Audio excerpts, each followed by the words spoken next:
ജഡ്ജിനെ വിലക്കി വാങ്ങിയെടുത്ത വിധിയാണ്. അതിജീവിതയുടെ കൂടാണ് മുഖ്യമന്ത്രി, അതിജീവിതയുടെ കൂടാണ് മന്ത്രിസഭ, അതിജീവിതയുടെ കൂടാണ് 99% മാധ്യമങ്ങളും, അതിജീവിതയുടെ കൂടാണ് പോലീസ് വ്യാജ ഫോട്ടോഷോപ്പ് വരെ ചെയ്തു. ഇത്രയും പേര് അപ്പുറത്ത് നിൽക്കുമ്പോൾ എന്ത് കാര്യം അപ്പുറത്ത് നിന്നൊരാൾ ചെയ്യുന്നു? ഡ്രാമ ബിൽഡിംഗ് ആണ്, അല്ലെങ്കിൽ നറേറ്റീവ് ബിൽഡിംഗ് ആണ്. ഒന്ന് ആലോചിച്ച് നോക്കി, മുഖ്യമന്ത്രി, മന്ത്രിമാർ, പോലീസ്, പത്രക്കാർ, രാഹുൽ ഈശ്വറിനെ പോലൊരു സാധാരണക്കാരൻ്റെ വിമർശനം കേട്ട് അവർ തളരുകയാണെങ്കിൽ ആ വിമർശനത്തിന് കാമ്പുള്ളതുകൊണ്ടാണ്. ആ അഭിപ്രായ വ്യത്യാസത്തെ വ്യക്തിവിരോധമായി ചില ആൾക്കാർ തെറ്റിദ്ധരിക്കും. നമുക്ക് ഈ അഭിപ്രായ വ്യത്യാസം ഉണ്ടെങ്കിൽ നേരിട്ട് പറയണം, വളഞ്ഞ വഴി ആക്രമിക്കുന്ന പരിപാടി ചെയ്യരുത്. സത്യം എന്താണോ ആ സത്യത്തിന്റെ കൂടെ നിൽക്കണം. രാഹുൽ മാങ്കൂട്ടത്തിന്റെ അവസാനം വന്ന കേസിലും ഏറ്റവും വലിയ പ്രശ്നം ഈ പെൺകുട്ടി വിവാഹിതയായിരുന്നു എന്ന് ആർക്കും അറിയില്ലായിരുന്നു. മീഡിയക്കാർക്ക് അറിയായിരുന്നു, അവരത് മറച്ചു വെച്ചു. ഈ പെൺകുട്ടി കല്യാണം കഴിച്ചാൽ ഞാനാണ് ലോകത്തോട് പറഞ്ഞത്. 4 ദിവസമേ ഒരുമിച്ച് കഴിഞ്ഞിരുന്നുള്ളൂ, 1 മാസം കഴിഞ്ഞ് കല്യാണം ഒഴിഞ്ഞു. ഒന്ന് ആലോചിച്ച് നോക്കി, എന്ത് വലിയ കള്ളത്തരമാണ് നടക്കുന്നത്. അതായത് ഈ പെൺകുട്ടിയെ രാഹുൽ മാങ്കൂട്ടത്തിനെതിരെ സപ്പോർട്ട് ചെയ്യാനായി മീഡിയ ഉണ്ടാക്കുന്ന പുതിയൊരു കള്ളമാണ് കല്യാണം ഒഴിയുക എന്നുള്ളത്. ഐശ്വര്യ കേട്ടിട്ടുണ്ടോ? കല്യാണം ഒഴിഞ്ഞു എന്നൊരു പരിപാടിയുണ്ട്.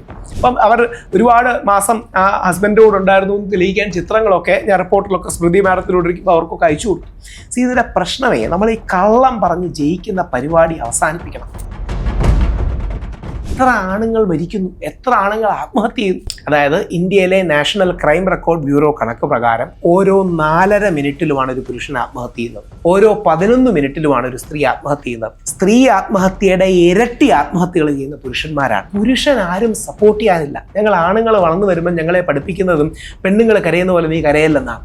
ശരിക്കും അങ്ങനെയല്ല. ഈ കരച്ചിൽ മനസ്സിനുള്ളിൽ വെച്ചാൽ കൂടുതൽ വേദനയും സപ്രഷന്റെ പ്രശ്നങ്ങളും ഉണ്ടാവും. അവിടെയാണ് പുരുഷന്മാരെ സപ്പോർട്ട് ചെയ്യണം. മെൻസ് കമ്മീഷൻ പോലുള്ള കാര്യങ്ങൾ വരേണ്ട ആവശ്യകത അതുകൊണ്ടാണ്. തീവ്ര ഫെമിനിസ്റ്റുകൾ വിഷയങ്ങൾ കണ്ടുപിടിച്ച് അടികൂടാൻ നോക്കുകയാണ്. കുറേ ഫെമിനിസ്റ്റുകളുടെ ഉള്ളിൽ അവിടെ പുരുഷന്മാരുടെ ഭാഗത്തു നിന്ന് കുറേ ഷോവനിസം ചരിത്രത്തിൽ ഉണ്ടായിട്ടുണ്ട്. പലപ്പോഴും ഒരു സെക്കൻഡ് ക്ലാസ് ട്രീറ്റ്മെന്റ് നമ്മുടെ സ്ത്രീകൾക്ക് കൊടുത്തിട്ടുണ്ടെന്നുള്ള സത്യമാണ്. അതുപോലെ തന്നെ ഇലക്ഷൻ ടൈമിലായിരുന്നു ചേട്ടൻ്റെ അറസ്റ്റ്. നമ്മുടെ മുഖ്യമന്ത്രി ആദരണീയനായ സഖാവ് പിണറായി വിജയൻ അവർ പോലും ഒരു കാര്യമില്ലാതെ ഇലക്ഷൻ വരുന്ന ദിവസത്തിന് രാഹുൽ മാങ്കൂട്ടത്തിനെ വിഷയം സൂചിപ്പിച്ച് അവർ സ്ത്രീകളെ കൊന്നു തെള്ളുമെന്നാണ് പറയുന്നതൊക്കെ തെള്ളുന്നുണ്ട്. ഒരു ബോയ് ഫ്രണ്ടും ഗേൾ ഫ്രണ്ടും പറയുന്ന കാര്യങ്ങളൊക്കെ മുഖ്യമന്ത്രി ഇലക്ഷൻ ഉപയോഗിച്ചു തുടങ്ങിയ ഈ രാജ്യത്തിന്റെ അവസ്ഥ എന്താ? അതുപോലെ തന്നെയാണ് ചേട്ടൻ ജയിലിൽ വെച്ചിട്ട് നിരാഹാരം കിടന്നത്. ചേട്ടന് നീതി കിട്ടിയതായിട്ട് തോന്നിയോ? അങ്ങനെ ഒരു നമുക്ക് വേണ്ടി മാത്രമല്ല. ഇപ്പൊ ഞങ്ങൾ ശബരിമല കേസിൽ ഇതേപോലെ പട്ടിണി കിടന്നു. ശബരിമല കേസിൽ ഒരു 5 അംഗ സുപ്രീം കോടതി ബെഞ്ചിന്റെ വിധിയായിരുന്നു. പക്ഷേ നമ്മളടക്കമുള്ള ഒരു പട്ടിണി കിടന്നുകൊണ്ട് ഇൻഇഫക്റ്റ് അത് മാറി. അവിടെയാണ് ഇന്ത്യയുടെ നീതിന്യായ ചരിത്രത്തിൽ ആദ്യമായിട്ടായിരിക്കും സുപ്രീം കോടതിയുടെ 5 അംഗ ബെഞ്ചിന്റെ വിധി വിശ്വാസികൾ പോരാട്ടം കൊണ്ട് അതിജീവിച്ചത്. ഞങ്ങൾ തികച്ചും മഹാത്മാഗാന്ധിയുടെ പാതയിലാണ് പോയത്. 1-2 അനിഷ്ട സംഭവങ്ങൾ ഉണ്ടായി, ഇല്ലെന്ന് പറയുന്നില്ല. അതിന്റെ ഉത്തരവാദിത്വം ഏറ്റെടുക്കുന്നു. ശബരിമലയിൽ ആദ്യ ദിവസം കുറച്ച് വയലൻസ് ഒക്കെ ഉണ്ടായി. കാര്യം നമുക്കൊക്കെ ഈ സ്ഥിരം പ്രക്ഷോഭങ്ങൾക്ക് പോയി ശീലമൊന്നുമില്ലല്ലോ. നമ്മളൊക്കെ ഈ ഒരു കോസിന് വേണ്ടി ഇറങ്ങുന്നതാണ്. അപ്പോൾ ചില കാര്യങ്ങൾ നമ്മുടെ കയ്യിൽ നിന്ന് നിയന്ത്രണം വിട്ടുപോയെന്നുള്ള സത്യമാണ്. അതിനൊക്കെ ആ മീഡിയകളോട് പോയി ഞാൻ മാപ്പ് പറഞ്ഞു. മാതൃഭൂമി, റിപ്പബ്ലിക്, റിപ്പോർട്ടർ അവരോടൊക്കെ ഞാൻ പോയി മാപ്പ് പറഞ്ഞു. ആദ്യ ദിവസങ്ങളിൽ നമ്മുടെ കയ്യിൽ ചില കാര്യങ്ങൾ നിന്നില്ല, സത്യമാണ്. എന്ന് ഞാൻ അവരോട് വ്യക്തിപരമായി പോയി മാപ്പ് ചോദിച്ചു. കാര്യം ആ ദിവസം കയ്യിൽ നിന്ന് കൺട്രോൾ വിട്ടുപോയി. കാര്യം ഒരുപാട് ആൾക്കാർ കൂടുമ്പം പലതരത്തിലുള്ള ആൾക്കാരുണ്ട്, അവർ വൈകാരികമായ വിക്ഷോഭത്തിലേക്ക് വരും. പക്ഷേ ഇൻഇഫക്റ്റ് അതുകൊണ്ട് ശബരിമല രക്ഷപ്പെട്ടു, അല്ലെങ്കിൽ നമ്മൾ ഉയർത്തുന്ന വിശ്വാസത്തെ രക്ഷപ്പെട്ടു. അതുകൊണ്ടാണ് സുപ്രീം കോടതിയുടെ വിധി ഉണ്ടായിട്ടും ഇന്നും ശബരിമല യുവതികൾ വരാതിരിക്കുന്നത്. ആർക്കെങ്കിലും എന്തെങ്കിലും നഷ്ടമുണ്ടോ? ഇപ്പോൾ ആറ്റുകാൽ പൊങ്കാലയ്ക്ക് പുരുഷന്മാർ സാധാരണ പൊങ്കാല ഇടാറില്ല.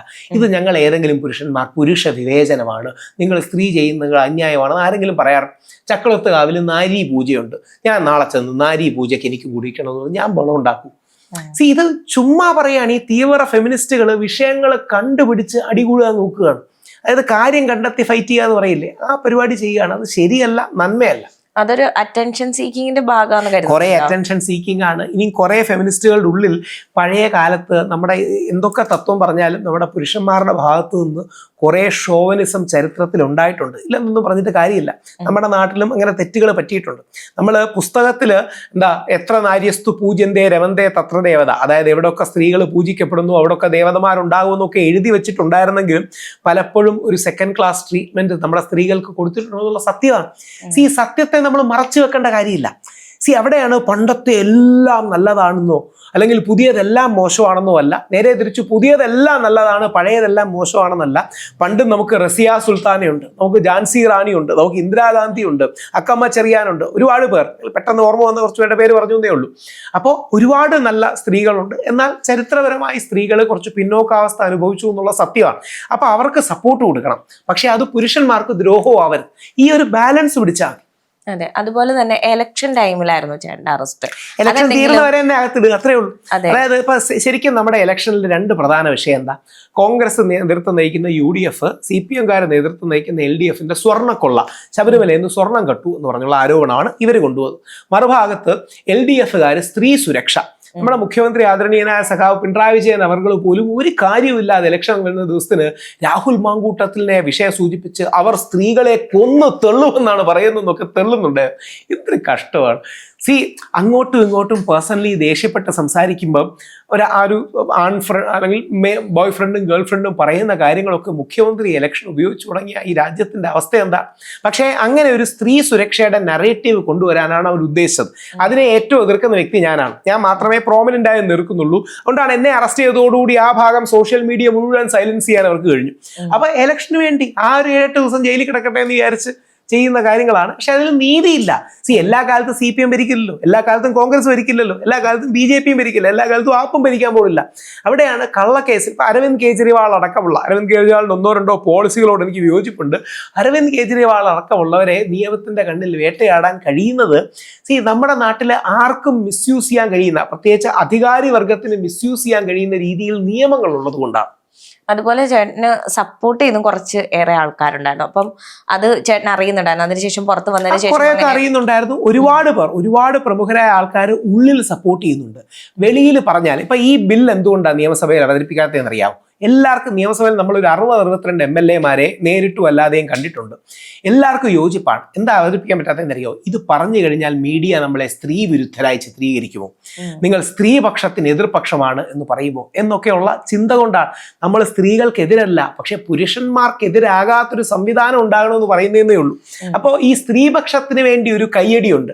ആ കയ്യടിക്ക് വേണ്ടി പ്ലേയിങ് ടു ദ ഗാലറിയാണ് ചില ആൾക്കാർ ചെയ്യുന്നത്. അത് എന്താ പറയുക, അതൊരു ലൈനാണ്.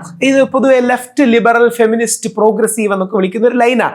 ഞാൻ അതിന്റെ എതിർചേരിയിലുള്ള വ്യക്തിയാണ്. റൈറ്റ് കൺസർവേറ്റീവ് എന്നൊക്കെ പറയുന്ന ഒരു സ്പേസാണ്. എന്ന് പറഞ്ഞാൽ ഞാൻ അൾട്രാ റൈറ്റ് അല്ല, അപ്പം ഗോഡ്സേവാദിയല്ല. മഹാത്മാഗാന്ധിയെ കൊല്ലുന്ന ഗോഡ്സെ ഈ തീവ്ര വലതാ. ഞാൻ ഗാന്ധിജിയെ പച്ച കുത്തുന്ന ഒരു വലതുപക്ഷക്കാരനാണ്. എന്നാൽ ഇതേപോലെ ലെഫ്റ്റ് ഉണ്ട്. ഇതേപോലെ അൾട്രാ ലെഫ്റ്റ് വേണ്ട. ഈ അൾട്രാ ലെഫ്റ്റിനെ കളിയാക്കിയാണ് അർബൻ നക്സൽ എന്നൊക്കെ വിളിക്കുന്ന ഒരു പ്രയോഗം ശ്രദ്ധിച്ചു കാണും. ഇതേപോലെ അർബൻ നക്സലുകൾ ഒരു വശത്തുണ്ട്, അർബൻ നാസികൾ മറുവശത്തുണ്ട്. നമുക്കൊരു നല്ല സെൻസിബിൾ മിഡിൽ, അല്ലെങ്കിൽ ഒരു മിഡിൽ ഗ്രൗണ്ട് കൺസെൻസസ്, മധ്യമാർഗം, ബുദ്ധനൊക്കെ പറയുന്നതിനെ മധ്യമാർഗം എന്നാണ്. ഗാന്ധിജിയും പറയുന്നുണ്ട് മിഡിൽ പാത്ത്. ആ ഒരു മിഡിൽ പാത്ത് നോക്കി പിടിച്ചാൽ മതി. അതെ, അതുപോലെ തന്നെ ദീപ ചേച്ചിയുടെ ഒരു കാര്യം പ്രത്യേകം എടുത്ത് പറയേണ്ടതാണ്. ചേട്ടൻ പറഞ്ഞിരുന്നു ആള് കുറച്ചൊന്ന് ഡൗൺ ആയി പോയെങ്കിൽ പോലും ആ സിറ്റുവേഷൻ വളരെ നല്ല രീതിയിലാണ് ചേച്ചി കൈകാര്യം ചെയ്തത്. അതിനെപ്പറ്റി എന്താ പറയുക? നവംബർ 30 ഉച്ചയ്ക്ക് ഒരു സൺഡേ ഞങ്ങൾ വീട്ടിൽ ഇരിക്കുമ്പോഴാണ് പോലീസുകാരെ ഒന്ന് വിളിച്ചത്. അപ്പൊ ഞാനും ദീപയും കൂടാണ് അങ്ങോട്ട് പോയത്. അന്ന് 7 മണിക്ക് ഫ്ലവേഴ്സ് News 24 ഹാഷ്മിയുടെ ചർച്ചയുണ്ടായിരുന്നു. അതിനു മുമ്പ് എന്നെ വിടാന്ന് പറഞ്ഞതാ. ഇതിന്റെ കാര്യം എന്ന് പറഞ്ഞാൽ പോലീസുകാർക്ക് അങ്ങനെ കള്ളക്കേസിൽ കൊടുക്കുമ്പോഴും ദീപ വളരെ ആത്മസംയമനത്തോടെ ധൈര്യത്തോടെ അതിനെ എതിരിട്ടു എന്നുള്ളത് വളരെ പോസിറ്റീവായ കാര്യമാണ്. അതിൽ ദീപയ്ക്കാണ് ഫുൾ മാർക്സ്. ആ കാര്യത്തിൽ ദീപ ഉണ്ടായിരുന്നു, എൻ്റെ അടുത്ത സുഹൃത്ത് പ്രവീൺ ഉണ്ടായിരുന്നു, എൻ്റെ അമ്മ മല്ലികാ നമ്പൂതിരി അടക്കമുള്ളവർ വളരെ കാര്യമായിട്ട് അതിനെ നേരിട്ടു. 16 ദിവസമൊക്കെ കടുത്ത അന്യായമാണ്. സ്റ്റേഷൻ ജാമ്യം നിന്ന് വിടാൻ പറ്റുന്ന കേസേ ഉള്ളൂ. പക്ഷേ മനഃപൂർവ്വം കൊടുക്കണമെങ്കിൽ എന്നും കൊടുക്കാം. ഇയാൾ കൂടുതൽ കുറ്റങ്ങൾ ചെയ്യാൻ സാധ്യതയുണ്ട്, ഇയാൾ നാട് വിട്ടുപോകാൻ സാധ്യതയുണ്ട്, എന്ത് കള്ളം വേണമെങ്കിൽ പറയാമല്ലോ. കള്ളം പറയാൻ ആർക്കെന്താ നഷ്ടം? അപ്പൊ ആ രീതിയിൽ ഇയാളും ബാക്കിയുള്ളവരും ഗൂഢാലോചന നടത്തിയോ നമ്മൾ ചിന്തിക്കണം. ഞാൻ ഈ 1 മുതൽ 5 പ്രതികളുള്ള 5ാം പ്രതിയാണ് ഞാൻ. അപ്പൊ ബാക്കിയുള്ള പ്രതികളെ എന്താ അവർ അന്വേഷിച്ചു പോലുമില്ല. അവർക്ക് ബേസിക്കലി വേണ്ടത് ഇലക്ഷന് മുമ്പ് ഒരു ഇമ്പാക്റ്റ് ഉള്ള ഒരു സംഭവം വേണം, ഒരു വലിയ വാർത്ത വേണം. ഇവരെ എതിർക്കുന്ന ഈ പുരുഷപക്ഷ ചേരിയുടെയും ഈ തീവ്ര ഫെമിനിസ്റ്റ് രാഷ്ട്രീയത്തെ എതിർക്കുന്നവരുടെയും സൗണ്ട് ഒന്ന് സൈലൻസ് ചെയ്യണം. ഇതാണ് അവരുടെ ഉദ്ദേശം. പക്ഷേ അതുകൊണ്ട് പ്രയോജനം ഉണ്ടായില്ലല്ലോ. അതുകൊണ്ട് പ്രയോജനം ഉണ്ടായില്ല. കള്ളത്തരം ചെയ്യുന്നതുകൊണ്ട് പ്രയോജനം ഉണ്ടാവില്ല. അവിടെയാണ് ഞാൻ എല്ലാ ആദരവോടെയും പറഞ്ഞോട്ടെ, ഇന്ത്യൻ സുപ്രീം കോടതിയുടെ 5 അംഗ ബെഞ്ചിന്റെ 4-1 വിധിന്യായമാണ് ശബരിമലയ്ക്കെതിരെ ഉണ്ടായിരുന്നത്. അന്ന് ഞങ്ങൾ പോരാട്ടത്തിനിറങ്ങിയപ്പോൾ ഒരുപാട് പേര് ഞങ്ങളെ ട്രോൾ ചെയ്യുന്നുണ്ടായിരുന്നു, കളിയാക്കുന്നുണ്ടായിരുന്നു. ഞാൻ മീഡിയ കൂടെ ആയതുകൊണ്ട് ഒരു കൗതുകമുള്ള കാര്യം പറയാം. അതായത് ഒരു പ്രത്യേക ചാനലിൽ പോയപ്പോൾ എന്നോട് ആ ചാനലിൽ, നമ്മളെ എതിർക്കുന്ന ചാനലാണ്, അവർ പറഞ്ഞു, നിങ്ങൾ വേറൊരു ചാനലിൽ പോയപ്പം എൻ്റെ നെഞ്ചിൽ ചവിട്ടിയ യുവതികൾ കയറൂ എന്ന് പറഞ്ഞൊരു സെന്റൻസ് ഉണ്ടായിരുന്നു. അത് നമ്മുടെ ചാനലിൽ കൂടെ പറയണേ. ഞാൻ ചോദിച്ചു, അതെന്താ നിങ്ങൾ അങ്ങനെ പറയുന്നത്? ഞാനത് പ്ലാൻ ചെയ്ത് പറഞ്ഞൊന്നുമല്ല, പൊട്ടിത്തെറിക്കുന്നതിന്റെ ഭാഗമായിട്ട് പറഞ്ഞാണ്. ഇയാൾ പറഞ്ഞു, അതെ എന്തായാലും നീയൊക്കെ നാളെ തോക്കും, അപ്പം തോക്കുമ്പോൾ ഇത് ട്രോൾ ചെയ്യാൻ നമുക്കും കൂടി ഫുട്ടേജ് വേണം, അവരുടെ ചാനലിൽ നിന്ന് എടുക്കേണ്ടി വരരുത്, അതുകൊണ്ടാണ് ഇത് പറയാൻ പറഞ്ഞത്.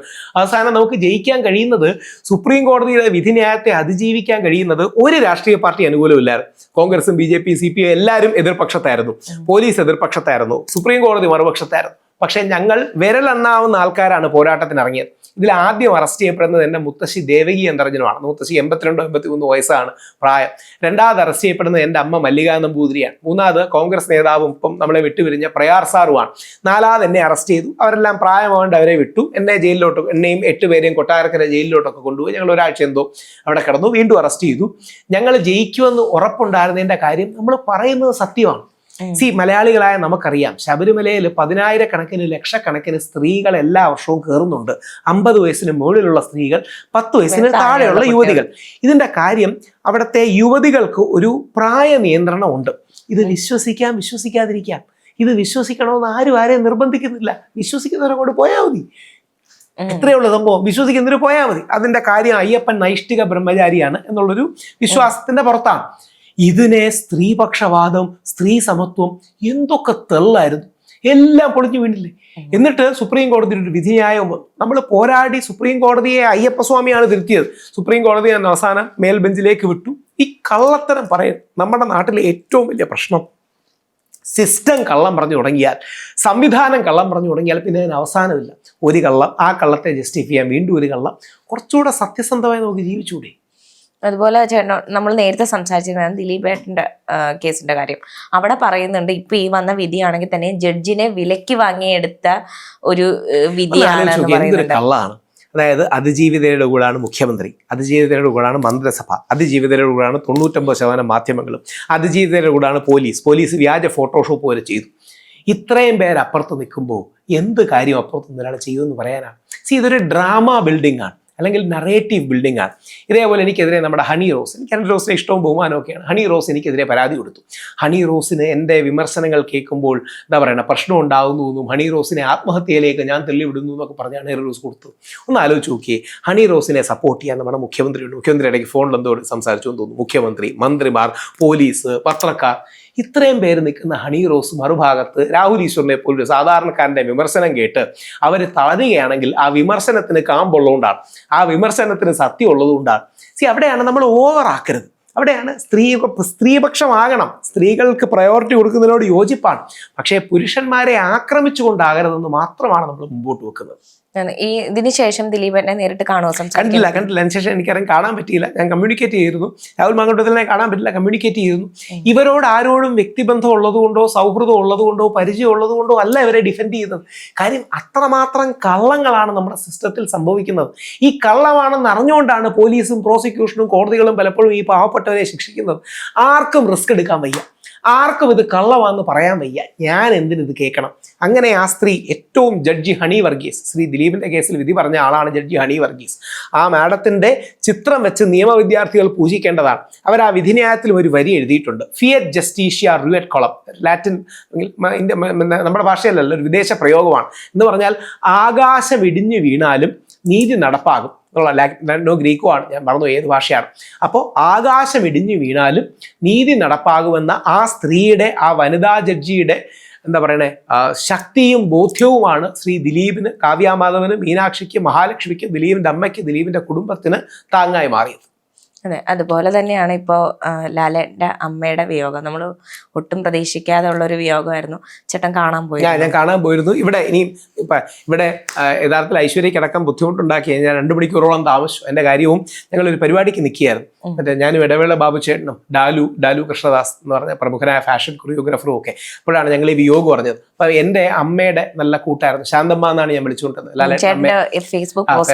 ശാന്തമ്മ എന്നാണ് വിളിച്ചുകൊണ്ടിരുന്നത്. അപ്പൊ എൻ്റെ ഫാദർ മരിച്ചപ്പോൾ ഒക്കെ ആദ്യം തന്നെ ഞങ്ങളുടെ വീട്ടിലെത്തിയതും വളരെ സപ്പോർട്ട് നൽകിയതും ശാന്തമൊക്കെ ആയിരുന്നു. അപ്പോൾ അമ്മയ്ക്ക് വളരെ പരിചയം, അമ്മയ്ക്ക് ഭയങ്കര വിഷമവുമായിരുന്നു. അപ്പം അമ്മയുടെ കൂടെ ഞാൻ പോയി. അമ്മ ഇപ്പം എറണാകുളത്തുണ്ട്. അമ്മയുടെ കൂടെ പോയി മോഹൻലാൽ സാറിനെ കണ്ടു, അവിടെയുള്ള ബാക്കിയുള്ളവരെ കണ്ടു. അപ്പം അതൊരു വ്യക്തിപരമായ വേദനയും വിഷമവും കൂടിയാണ്. എനിക്കുള്ള പരിചയത്തേക്കാൾ കൂടുതൽ അമ്മയ്ക്കാണ് പരിചയം. അപ്പം അമ്മയ്ക്ക് വളരെ വിഷമം തോന്നുന്നൊരു സന്ദർഭമാണ്. ഏറ്റവും പോസിറ്റീവാണ് ശരിക്കും. ലാലേട്ടനെ കാട്ടി കോമിക് ടൈമിംഗ് ഉള്ള, ലാലേട്ടനെ കാട്ടി ഹ്യൂമറസ് ആയ, ഹ്യൂമർ സെൻസ് ഉള്ള ഒരാളായിരുന്നു ലാലേട്ടൻ്റെ അമ്മ. പക്ഷേ പ്രണാമം, കണ്ടോളൻസസ് അല്ലെങ്കിൽ ഓം ശാന്തി എന്ന് മാത്രമേ പറയാൻ കഴിയൂ. ലാലേട്ടനെ കണ്ട് സംസാരിച്ചു. വീട്ടിൽ പോയി. മാഡം, അദ്ദേഹത്തിന്റെ വൈഫ്, കുടുംബം എല്ലാം ഉണ്ടായിരുന്നു. അപ്പം എന്താ പറയുക, ലാലേട്ടന് ഭയങ്കര ഇഷ്ടമായിരുന്നു. ലാലേട്ടനെ എല്ലാ ദിവസവും വിളിക്കുകയും സംസാരിക്കുകയും ചെയ്ത് ലാലേട്ടനും അമ്മയും തമ്മിൽ വളരെ ആയിരുന്നു. ശരിക്കും ഈ അമ്മയുടെ ഒരു പകർപ്പാണ് നമ്മുടെ കവിയൂർ പൊന്നമ്മ എന്ന് പറയുന്നത്. നമുക്ക് എല്ലാം ഇഷ്ടമുള്ള ലാലേട്ടൻ്റെ അമ്മ അതുപോലെ തന്നെ ഇരിക്കുകയും ചെയ്യും. കാണാനും അതുപോലെ തന്നെ ഇരിക്കുകയും ചെയ്യും.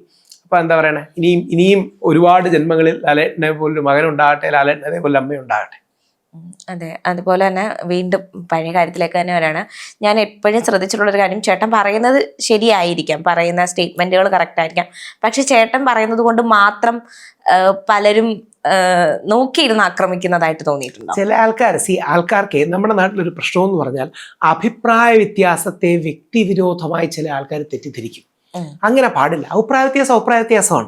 നമുക്ക് ഈ അഭിപ്രായ വ്യത്യാസം ഉണ്ടെങ്കിൽ നേരിട്ട് പറയണം. വളഞ്ഞ വഴി ആക്രമിക്കുന്ന പരിപാടി ചെയ്യരുത്. എവിടെയാണ് എനിക്ക് എല്ലാവർക്കും ഉണ്ട് ഈ ആവശ്യമില്ല. നമുക്ക് ഈ സത്യസന്ധത വേണം. ഞാൻ കൗതുകത്തോടെ പറയാം, രാഹുൽ മാങ്കൂട്ടത്തിൻ്റെ വിഷയം വെച്ച് പറയാം. രാഹുൽ മാങ്കൂട്ടത്തിനെതിരെ വ്യാജ പരാതിയായിട്ട് നമ്മുടെ റിനിയും അതേപോലെ ഒരു ട്രാൻസ്ജെൻഡർ അവന്തിക ഇവരൊക്കെ വരികയുണ്ടായി. അപ്പോൾ രാഹുൽ ഭയങ്കര ഫാഷനബിളായി, ഇവരൊക്കെ എൻ്റെ സുഹൃത്തുക്കളാണ് എന്നൊക്കെ പറഞ്ഞ് ആണ് രാഹുൽ മാങ്കൂട്ടത്തിൽ പറയുന്നത്. എന്നെയാണ് ഉദ്ദേശിച്ചതെന്ന് എനിക്ക് തോന്നുന്നില്ല എന്നൊക്കെ. അപ്പം ഞാനൊരു വീഡിയോ ചെയ്ത് രാഹുലിനെ വിമർശിച്ച് പറഞ്ഞു, എന്തിനാണ് നമ്മൾ ഈ ഫാഷനബിളായിട്ടുള്ളത്? രാഹുൽ എൻ്റെ സുഹൃത്ത് എനിക്കെതിരെ വ്യാജ പരാതി കൊടുക്കൂ. അവന്തിക കൊടുത്തത് പച്ചക്കള്ളമായിരുന്നു, അല്ലെങ്കിൽ ആ റിനി പറഞ്ഞത് പച്ചക്കള്ളമായിരുന്നു എന്ന് രാഹുൽ മാങ്കൂട്ടത്തിൽ പറയണം. അപ്പം നമ്മൾ ഈ ഫാഷനബിളായി ഈ ലെഫ്റ്റ് ലിബറൽ പുരോഗമനവാദികളുടെ കൈയടിക്ക് വേണ്ടി ഒരു കാര്യം പറയാം. സത്യം എന്താണോ ആ സത്യത്തിന്റെ കൂടെ നിൽക്കണം. അപ്പോൾ ചില ആൾക്കാർക്ക് അങ്ങനെ ഞാൻ സത്യം പറയുന്നതിനോട് ദേഷ്യമാണ്. ഈ കേസിലും രാഹുൽ മാങ്കൂട്ടത്തിന്റെ അവസാനം വന്ന കേസിലും ഏറ്റവും വലിയ പ്രശ്നം ഈ പെൺകുട്ടി വിവാഹിതയായിരുന്നു എന്ന് ആർക്കും അറിയില്ലായിരുന്നു. മീഡിയക്കാർക്ക് അറിയായിരുന്നു, അവരത് മറച്ചു വെച്ചു. അപ്പൊ എന്നോടുള്ള പ്രധാന ദേഷ്യങ്ങളൊന്നും ഈ പെൺകുട്ടി കല്യാണം കഴിച്ചാണെന്ന് ഞാനാണ് ലോകത്തോട് പറഞ്ഞത്, ഞാനാണത് എസ്റ്റാബ്ലിഷ് ചെയ്തത്. അതിന്റെ ദേഷ്യമാണ്. എന്നിട്ട് മീഡിയക്കാർ പുതിയ കള്ളം ഉണ്ടാക്കി. 4 ദിവസമേ ഒരുമിച്ച് കഴിഞ്ഞിരുന്നുള്ളൂ, 1 മാസം കഴിഞ്ഞ് കല്യാണം ഒഴിഞ്ഞു എന്നൊരു പരിപാടിയില്ല. ഒന്ന് ആലോചിച്ച് നോക്കി, എന്ത് വലിയ കള്ളത്തരമാണ് നടക്കുന്നത്. അതായത് ഈ പെൺകുട്ടിയെ രാഹുൽ മാങ്കൂട്ടത്തിനെതിരെ സപ്പോർട്ട് ചെയ്യാനായി മീഡിയ ഉണ്ടാക്കുന്ന പുതിയൊരു കള്ളമാണ് കല്യാണം ഒഴിയുക എന്നുള്ളത്. ഐശ്വര്യ കേട്ടിട്ടുണ്ടോ? കല്യാണം ഒഴിഞ്ഞു എന്നൊരു പരിപാടിയുണ്ടോ? അങ്ങനെ ഒരു പരിപാടിയില്ല. കല്യാണം ഒഴിഞ്ഞു എന്നൊരു കാര്യമില്ല. അപ്പോൾ ആ പെൺകുട്ടിയുടെ ഭാഗത്ത് തെറ്റൊന്നുമില്ലെന്ന് ധ്വനിപ്പിക്കാനായിട്ട് ഇവരുണ്ടാക്കുന്ന കള്ളമാണ് കല്യാണം ഒഴിഞ്ഞു എന്ന് പറയുന്നത്. അങ്ങനെയല്ല, അതും കള്ളമാണ്. അപ്പം അവർ ഒരുപാട് മാസം ആ ഹസ്ബൻഡോട് ഉണ്ടായിരുന്നു എന്ന് തെളിയിക്കാൻ ചിത്രങ്ങളൊക്കെ ഞാൻ റിപ്പോർട്ടിലൊക്കെ സ്മൃതി മാഡത്തിലോടിരിക്കുമ്പോൾ അവർക്കൊക്കെ അയച്ചു കൊടുത്തു. ഇതിന്റെ പ്രശ്നമേ നമ്മൾ ഈ കള്ളം പറഞ്ഞ് ജയിക്കുന്ന പരിപാടി അവസാനിപ്പിക്കണം. അവിടെയാണ് സത്യമേവ ജയതേ, നീ എന്തുകൊണ്ടാണ് കോടതികളിലെല്ലാം ഗാന്ധിജിയുടെ ചിത്രം വെച്ചിരിക്കുന്നത്? ജയിലിൽ പോയാലും ഗാന്ധിജിയുടെ ചിത്രം കാണാൻ കോടതികളിൽ വെച്ചിരിക്കുന്നത്. കാര്യം സത്യമാണ് ദൈവം എന്ന് നമ്മളെ പഠിപ്പിച്ച മനുഷ്യനാണ്. നമ്മുടെ ശത്രുക്കളോട് പോലും നമ്മൾ അങ്ങനെ കള്ളം പറയരുത്. അതാണ് അടിസ്ഥാനം. അപ്പോൾ പോലീസുകാർ ഇപ്പം ചെയ്യുന്നത് ഇങ്ങനെ വാരി എറിയും, ഏതെങ്കിലുമൊക്കെ സ്റ്റിക്ക് ചെയ്യും എന്ന് വിചാരിച്ച് അത് ഒരു കാരണവശാലും ചെയ്യരുത്.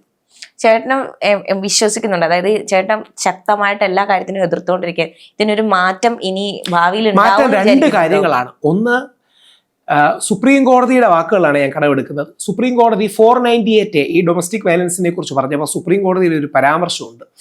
ഈ രീതിയിൽ ദുരുപയോഗമുണ്ടെങ്കിൽ അത് ലീഗൽ ടെററിസമായി മാറും. നമ്മൾ ആരും എല്ലാ വാക്കും ഉപയോഗിച്ചു, സുപ്രീം കോടതിയാണ് ആ വാക്ക് ഉപയോഗിച്ചത്. അതായത് ഈ രീതിയിൽ മിസ്യൂസ് ഉണ്ടാവുകയാണെങ്കിൽ അത് നിയമം കൊണ്ടുള്ള ഭീകരവാദം, നിയമം കൊണ്ടുള്ള തീവ്രവാദമാകും.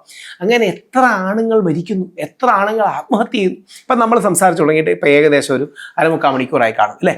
ഈ 1/4 മണിക്കൂറിനുള്ളിൽ ഏകദേശം 10 മുതൽ 12 ആണുങ്ങൾ ഇന്ത്യയിൽ എവിടെയെങ്കിലും ആത്മഹത്യ ചെയ്തിട്ടുണ്ടാവും. അതായത് ഇന്ത്യയിലെ നാഷണൽ ക്രൈം റെക്കോർഡ് ബ്യൂറോ കണക്ക് പ്രകാരം ഓരോ 4.5 മിനിറ്റിലുമാണ് ഒരു പുരുഷൻ ആത്മഹത്യ ചെയ്യുന്നത്. ഓരോ 11 മിനിറ്റിലുമാണ് ഒരു സ്ത്രീ ആത്മഹത്യ ചെയ്യുന്നത്. സ്ത്രീ ആത്മഹത്യയുടെ ഇരട്ടി ആത്മഹത്യകൾ ചെയ്യുന്ന പുരുഷന്മാരാണ്. എല്ലാം വ്യാജപരാതി ഒന്നുമല്ല, വ്യാജപരാതിയുണ്ട്, കുടുംബ പ്രശ്നങ്ങളുണ്ട്, സാമ്പത്തിക പ്രശ്നങ്ങളുണ്ട്. അപ്പോൾ ഈ പുരുഷൻ ആരും സപ്പോർട്ട് ചെയ്യാനില്ല. ഞങ്ങൾ ആണുങ്ങൾ വളർന്നു വരുമ്പോൾ ഞങ്ങളെ പഠിപ്പിക്കുന്നതും പെണ്ണുങ്ങൾ കരയുന്ന പോലെ നീ കരയല്ലെന്നാണ്. ശരിക്കും അങ്ങനെയല്ല. ഈ കരച്ചിൽ മനസ്സിനുള്ളിൽ വെച്ചാൽ കൂടുതൽ കൂടുതൽ വേദനയും സപ്രഷന്റെ പ്രശ്നങ്ങളും ഉണ്ടാവും. അപ്പം കരച്ചിൽ, വിഷമം, വേദന ഇതെല്ലാം അടക്കി പിടിച്ചു പുരുഷന്മാർ കഴിയുന്നതുകൊണ്ടാണ് അവർക്ക് ഒരുപാട് മാനസിക പ്രശ്നങ്ങൾ ഉണ്ടാകുന്നത്, ആത്മഹത്യകളിലേക്ക് പോകുന്നത്. അവിടെയാണ് പുരുഷന്മാരെ സപ്പോർട്ട് ചെയ്യണം. മെൻസ് കമ്മീഷൻ പോലുള്ള കാര്യങ്ങൾ വരേണ്ട ആവശ്യകത അതുകൊണ്ടാണ്. അതെ, തിരക്കിനിടയ്ക്കാണെങ്കിലും നമുക്ക് വേണ്ടിയിട്ട് കുറച്ച് സമയം കണ്ടെത്തിയതിനും നമ്മളോടൊപ്പം സംസാരിച്ചതിനും ഒരുപാട് നന്ദി. ഐശ്വര്യയ്ക്ക് താങ്ക്സ്. ലേറ്റായി എത്തിയതിന് നിങ്ങളോട് ക്ഷമ പറയുന്നു, ചാനലിനോട് ക്ഷമ പറയുന്നു. എനിക്കതിൽ വളരെ സന്തോഷം. നിങ്ങളെ പോലുള്ള പ്രമുഖ ഡിജിറ്റൽ മീഡിയാസ് എൻ്റർടൈൻമെൻറ്റിനോടൊപ്പം ഇത്തരം സോഷ്യൽ കാര്യങ്ങളിലൂടെ എടുക്കുന്നത് വളരെ നല്ലതാണ്. അങ്ങനെ ഒരു ബാലൻസ് നല്ലതാണ്. സാധാരണക്കാരാണ് നമുക്ക് കൂടുതൽ എൻ്റർടൈൻമെൻ്റ് ആണ് ഇഷ്ടം. അങ്ങനെ തന്നെയാണോ നമ്മൾ? ആരും അടൂർ ഗോപാലകൃഷ്ണൻ സാറിൻ്റെ സിനിമകളൊന്നും കാണാൻ പോകുന്നവരല്ല. സാറ് മഹാനാണ്, ഇല്ലെന്നൊന്നുമല്ല. കേരളം കണ്ട ഏറ്റവും വലിയ ജീനിയസുകളിലൊന്നാണ്. പക്ഷെ നമ്മളൊക്കെ ഷാജി കൈലാസിന്റെയും പ്രിയദർശന്റെയും അല്ലെങ്കിൽ സിനിമകൾ ഇഷ്ടപ്പെടുന്നവരാണ് നമ്മളെല്ലാവരും. അങ്ങനെ തന്നെയാണ്. പക്ഷേ അതിനോടൊപ്പം സീരിയസ് ആയ കാര്യങ്ങൾ, അതിനോടൊപ്പം സാമൂഹിക കാര്യങ്ങൾ, അതിനോടൊപ്പം നിയമത്തിന്റെ പ്രശ്നങ്ങൾ, ഇത് തമ്മിലൊരു ബ്ലെൻഡ് ഉണ്ടാകുന്നതാണ് ഏറ്റവും നല്ലത്. അപ്പോൾ പ്രത്യേകിച്ച് ഡിജിറ്റൽ മീഡിയ, നിങ്ങളുടെ അടക്കമുള്ള, ഞാൻ കാണാറുള്ള ഡിജിറ്റൽ മീഡിയ ആണ്, ഈ നിങ്ങളുടെ അടക്കമുള്ള ഡിജിറ്റൽ മീഡിയ ഇങ്ങനത്തെ കോഴ്സും കൂടെ എടുക്കുമ്പോൾ സാധാരണക്കാർക്കും എല്ലാവർക്കും കുറെ കൂടുതൽ ആക്സസിബിൾ ആകും. നമുക്ക് ദുർഗ്രാഹ്യമായ, മനസ്സിലാകാത്ത, കടിച്ചാ പൊട്ടാത്ത നിയമത്തിന്റെ ഭാഷയിൽ ഈ മുഖ്യധാരാ ചാനലുകൾ ചർച്ച ചെയ്താൽ പലപ്പോഴും സാധാരണക്കാരെ കാണില്ല. ഇപ്പൊ എൻ്റെ വൈഫ് ദീപയുടെ കാര്യം എനിക്ക് തുറന്നു പറയാമല്ലോ. ദീപ അങ്ങനത്തെ കടുപ്പ് കയറിയ ചാനലുകൾ ചർച്ച ഒന്നും കാണില്ല. പകരം ഇങ്ങനത്തെ ചാനലുകൾ എടുത്ത് അവർക്കും കൂടി മനസ്സിലാകുന്ന ഭാഷയിൽ സിമ്പിളായ ഉദാഹരണങ്ങൾ വെച്ച് പറയുമ്പോൾ കുറെ കൂടെ അക്സെപ്റ്റബിലിറ്റിയും റീച്ചും കിട്ടും. ഞാനും അങ്ങനത്തെ ഒരു സാധാരണക്കാരനാണ്, അങ്ങനത്തെ കാര്യങ്ങൾ കേൾക്കാനാണ് ഇഷ്ടം. ഞാൻ മറ്റേ ചാനൽ ചർച്ചകളിൽ പങ്കെടുക്കാറുണ്ടെങ്കിലും കുറച്ചുകൂടെ ജനകീയമായിട്ടുള്ള കാര്യങ്ങളാണ്. അതുകൊണ്ട് നിങ്ങളടക്കം എന്റർടൈൻമെന്റിനോടൊപ്പം, രസത്തിനോടൊപ്പം, ഈ എന്താ പറയുക, സിനിമ, ഫൺ, മീഡിയ എന്റർടൈൻമെന്റിനോടൊപ്പം ഇത്തരം സാമൂഹികമായ വിഷയങ്ങളൂടെ ചർച്ച ചെയ്യണം. പുരുഷ കമ്മീഷൻ അടക്കമുള്ള കാര്യങ്ങളെക്കുറിച്ച് ചർച്ച ചെയ്യണം. കാര്യം നമ്മുടെ ലോകത്ത് പകുതി പുരുഷന്മാരും പകുതി സ്ത്രീകളുമാണ്. രണ്ടുപേർക്ക് നീതി കിട്ടണം. അതുകൊണ്ട് ഈ എന്റർടൈൻമെന്റും സീരിയസ് ആയ കാര്യങ്ങളും, എന്റർടൈൻമെന്റ് പ്ലസ് എഡ്യൂക്കേഷൻ, ഒരു എഡ്യൂട്ടൈൻമെന്റ് മോഡലിൽ, സോഷ്യൽ എഡ്യൂട്ടൈൻമെന്റ് മോഡലിൽ പോകുന്ന താങ്കളുടേതടക്കമുള്ള എല്ലാ ചാനലുകൾക്കും അഭിവാദ്യം നേരുന്നു. Congrats and all the best. Thank you.